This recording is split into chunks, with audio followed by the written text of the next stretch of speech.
Hello, I'm Andrew Cock-Starkey, and this is SEO in 2024.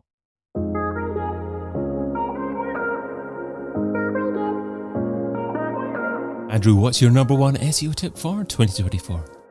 It's an oldie but a goodie, David, so I think more people in 2024 need to focus on EEAT as it is now.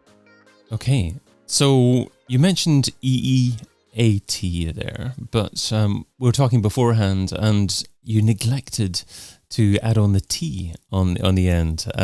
Have we suddenly decided that trust is an essential element here, or is it still not quite as important? That's it. You can be not trustworthy. It's fine. Google will let it rank you anyway. No, I think I read the quality raters guidelines because I'm that kind of nerdy guy. And if you look at it in the way Google talk about it, trust is this kind of overarching thing of if you don't have the E and A, then you can't have the T. So I think that's why I think people focus maybe a little bit too much on the trust and not on the other things. And actually, if you build those elements to show that you have experience, expertise, and authoritativeness, then by definition, you are trustworthy. So I think building those things will help you prove to Google that you are trustworthy. If you build it, trust will come. Something like that. So shall we focus on the other three elements then? And I guess starting off with experience, how do you build experience? Well, so you have to have it first, right? You can't fake it. And it's interesting to look at the way that Google talks about this in those quality rater guidelines. Yeah, my kind of tip would be for lots of people to read those guidelines. It's about 170 odd pages. So lots of people don't. Lots of people say they have. They haven't really. They kind of skim it. Can we get ChatGPT to summarize it?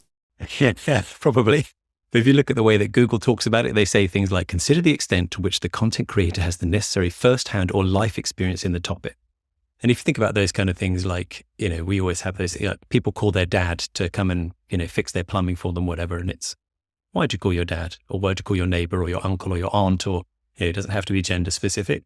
Why'd you call that person? Because they've done it before, right? They know what they're doing. You think they have experience in that area. You hope that they'll be able to help you plug your microwave in or whatever it is. But the difficulty with that is, how do you prove that to a machine? Like, you as a human know that. I know that you know about, we were talking earlier about microphones and cameras and all that. You've got experience in those areas. I know that as a human because I've spoken to you. How do you prove that to a machine? How do you prove that you've got experience? And it's those kind of things of lots of people kind of copy each other on the internet now. We get all these kind of spin-off things of content, and you scrape this and you steal a little bit of that and a little bit, but you're not showing that you have experience. You're showing that maybe you have experience in scraping, stealing other people's content and using ChatGPT to write things for you. But how do you show Google that you have that kind of first-hand experience? And it's those kind of things where Google is now much more intelligent about those kind of things. They can tell the difference between, to a certain extent, original content and stolen content or copied content, those kind of things. So if you want to show that you are experienced in this area and you have first-hand experience, one of the things that I think, and I've worked with clients where this really helps, is having original photography. So if you have a photo of one of your plumbers fixing somebody's sink, not just a stock photo of a sink, not just a stock photo of a plumber that's on 100 million other websites as well, but a photo of one of your team fixing a sink, Google sees that as an original image. Okay, this is a clue to maybe they do know about things. And you look at these kind of intelligent systems that places like Facebook and Google use, they can identify the things in the photo. They know that in this photo is a van, a dog, a sink, a tap, a pipe. Google can identify these things in a photo. So if you have original photos, pretty confident Google knows that's a photo that hasn't appeared anywhere else. So therefore it's just yours. It's unique to you. You are showing that you have this kind of unique first-hand experience of doing this thing. So I think original imagery, original photos, those kind of things. And, there are certain industries where original photos is hard to come by. Some industries lend themselves more well to imagery and photos than others. But it doesn't have to just be photos. It can be, original. Create things originally for yourself. Create logos. Don't do that kind of shortcut thing of, I'm just going to use a stock photo. I'm just going to use one of those free photo libraries like Unsplash. Google can detect that. They know that image appears on, if you ever do a reverse image lookup, that image appears on hundreds and hundreds and hundreds of websites. You're just giving Google a clue that you're kind of just copying other stuff. Not original, not first-hand experience. And for original businesses, is having that photo on your Google Business Profile the best place to have it? I think that can help. Yeah, Google Business Profile, you should absolutely put images on it. But I think it's more about your content, right? So that page where you talk about our sink fixing service or our, heating fixing service or our horseshoe fitting service, whatever it is that you're selling, you need to have those images on your website too. So it's that kind of corpus of content, which I think we're probably going to come back to a lot, like building up this kind of, chapters in your book of the things that you talk about, having that kind of stuff across your website. So when Google reads the whole book of your website, they've got this chapter on this thing, and they've got this chapter on this thing, and this chapter on this thing. They're starting to build up this picture of you that actually, yeah, when you say you're an expert, everybody says they're an expert, right? But when you say you're an expert, you've got some evidence to back that up. That's a great way to think about the content in your website as a book in various chapters as well. If you're a thought leader in a B2B business, then is your LinkedIn profile key to demonstrating that experience? So I think with that kind of stuff, it's more about disambiguation. Like, so if you've got an unusual surname like me, Andrew Cock-Starkey, there's not many of me out there. That's okay. When I talk about myself, Google probably knows who I am. When you have a more common surname, if you're a James Smith, Google's not going to be 100% sure about which James Smith that is. If you can then use things like schema markup to help Google understand that when we talk about this James Smith, we also mean this James Smith. And here's their, I was going to say Twitter, but X profile, and here's their LinkedIn profile, and here's the, where they're cited on this other website, and here's all their, their bibliography of all the books they've written on Amazon or whatever it is. That helps Google join up those dots of we've talked many times in the past about entities. Like Google has an idea about entity, people very much an entity. So it wants to disambiguate that James Smith from all those other James Smiths. So yes, having a good LinkedIn profile, having it updated. So when you talk on your company, whether it's Majestic or Optimizer or whatever it is, that Google can look at a place like a directory of people like LinkedIn and go, oh, that James Smith. Okay, yeah, okay, we know who that person is. We trust them a little bit more than unknown James Smith. And what's the difference between expertise and experience? That's a good question. Google kind of fudge around a little bit. There's definite overlap in those kind of things. You can't be an expert in an area without some experience, you would hope. But it's about how you kind of prove those things. How do you prove your expertise? So again, I'm going to tell you I'm an expert on SEO. Of course I am. How do you know that? Who else says that kind of stuff? So the expertise might be in your area. You might have awards. Have you won awards and those kind of things? Everybody's won awards in SEO, but have you actually won good awards, not just the ones that you can just buy for $500 or whatever it is? Awards that, other people will talk about and trust, those kind of things. Like Google's reading not just your book, it's reading all the books of the whole internet. So when other people talk about those awards, which are the awards worth having? Have you got any of those? Have you got any certifications? Are you a member of a trade body or these kind of a guild in your particular area? Have you done more recent training courses? Are you registered with companies? All these kind of things where you say you're an expert in that area.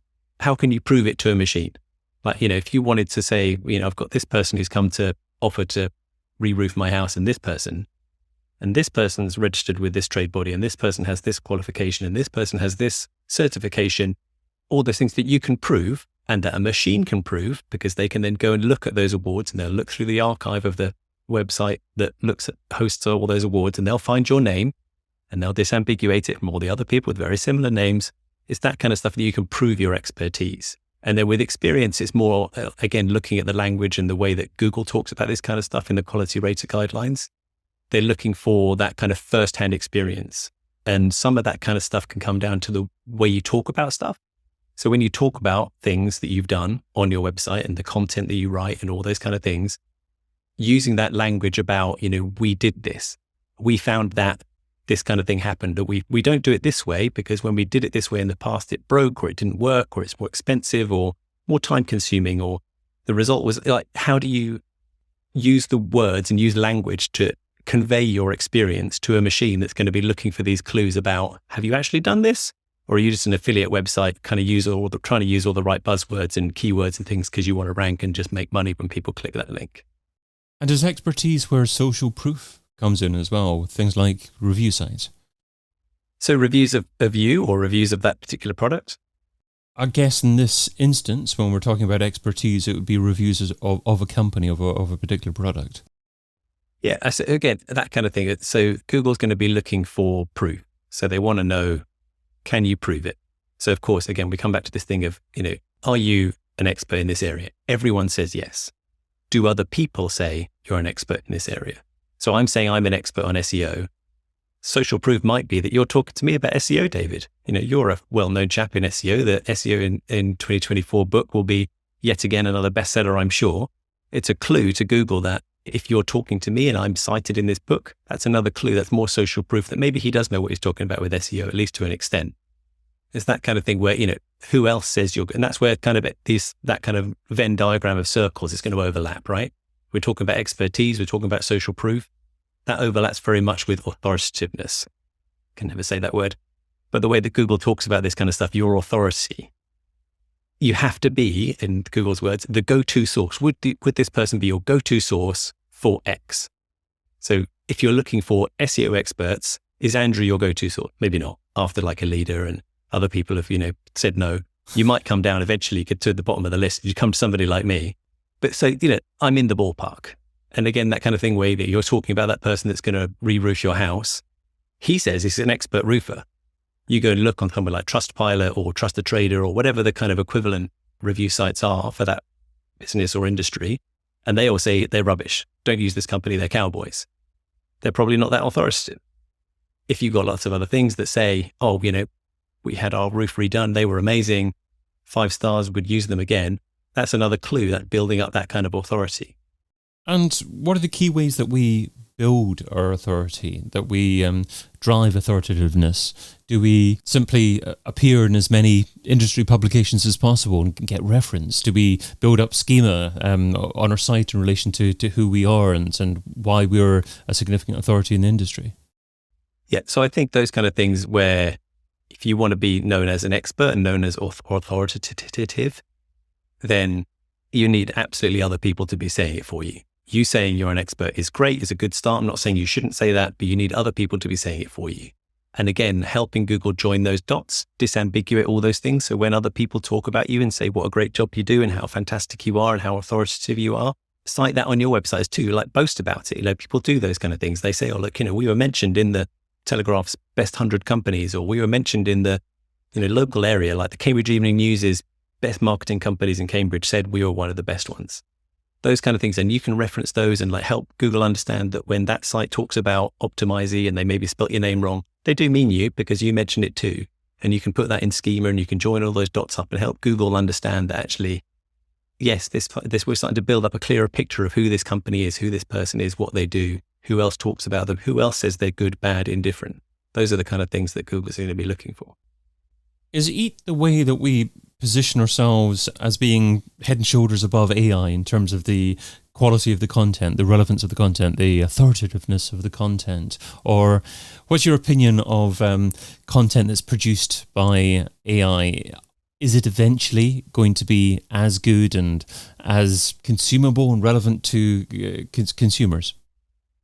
Honestly, I think probably one day it might be. It's getting that good already that quickly. I think there is, in certain areas, going to be much harder and harder to differentiate between AI written content and human written content, particularly where there's already this kind of blurring of the lines where some editors are using AI to write it and then they're going back and editing it afterwards and just correcting it and tweaking it and making it sound more human, those kind of things. And these large language learning models, as the name would suggest, they're using that all the time. So when their work is corrected, they go, oh, well, what did the human add to make it sound more human?